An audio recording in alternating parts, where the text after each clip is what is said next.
Hey everyone, Uri here. On this video, ipapakita ko kung paano magbayad ng pag-ibig loans nyo using Hello Pag-IBIG. So stay tuned.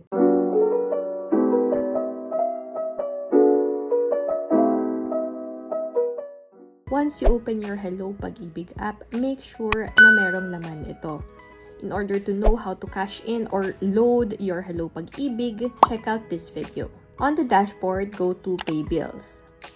Then, Payments and Contributions.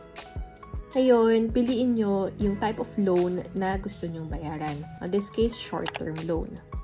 Then, here on top, you'll see your available balance. Pick your biller institution, so si Pag-IBIG Fund. Payment type is short-term loan. Then, your applicable Pag-IBIG ID number. This is your MID number. Pwede nyo to makita on your virtual Pag-IBIG account or your Pag-IBIG card. For more details about this, meron din akong separate video. Fill up your last name, first name, and the period covered. Lagay nyo yung amount.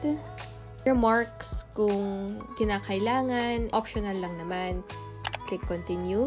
Verify kung tama lahat ng details. There is a convenience fee of 5 pesos. Click confirm and there you go. You can save this as proof na nabayaran nyo na yung loan. Thank you guys for watching. Don't forget to like this video, hit the subscribe button and the notification bell in order to be notified on more videos similar to these. Thank you guys. Bye!